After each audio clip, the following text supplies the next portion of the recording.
All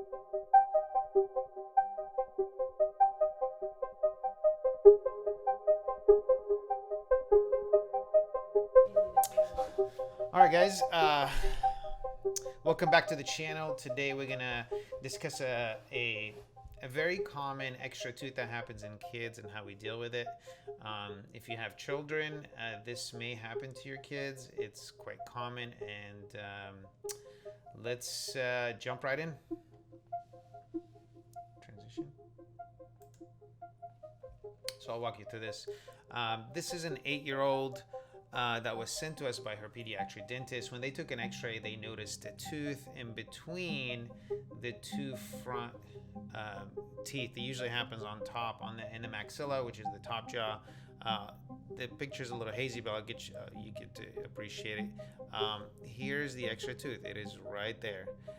This is very, very common. This is actually an 8-year-old girl that came in to see us, and these teeth are pretty common to the point where it has a name. That they're called amesiodents. So you'll hear that term when you come to see us for these. All right, so here is a CT scan that we have in our office, and this technology kind of lets you see the issue in 3 dimensions. So I'll walk you through this, and what you're seeing here is the extra tooth is right there. That's the extra tooth, and this is the permanent tooth right here. That's the permanent tooth. And the problem with leaving this in there, you really don't want to leave this in there, because what happens is it interferes with proper growth of the central incisor, which is basically the permanent front tooth. Again, this is an 8-year-old, and I'll show you how we take these out. Now, we take these out through the palate because they're easily accessible, but sometimes the teeth are actually here in this area, and we take them out differently, and I'll do another video if I come across one of those. Here's pictures of the surgery itself. So we numb up this area. Of course, we do this under IV sedation because the kids, especially anybody under 12, usually can't tolerate this kind of surgery. We put people to sleep so they're comfortable. The extra tooth is usually in this area, but it's usually in between the teeth. But this case, it happened to be closer to the right central there. So what we do in this case is we reflect all the gum off the bone from here all the way to here, and the reason we do this wide incision is so the tissue doesn't tear, because tears in this tissue is usually very, very painful. So now you get to see a little bit more of the tooth. We actually remove the bone. I used a little burr to remove the bone that you're going to start seeing peeking through right here. And we slowly remove bone. It is important when you do this that you don't damage these permanent teeth.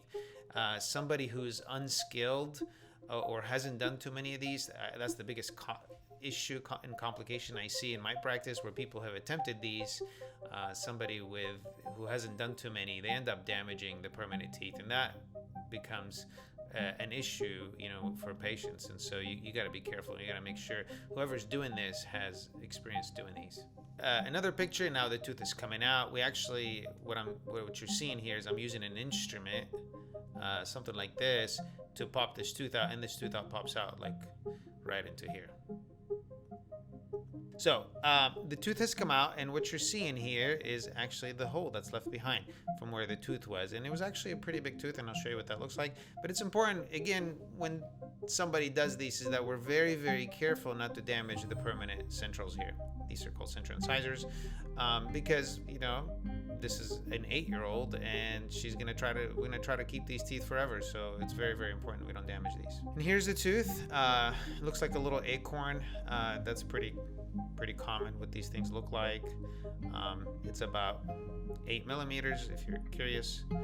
And then we suture everything up. We just put 3 stitches here. I like to put the stitches on the outside because otherwise right here, and these stitches fall out in about 3 days, just because it won't drive the patient crazy.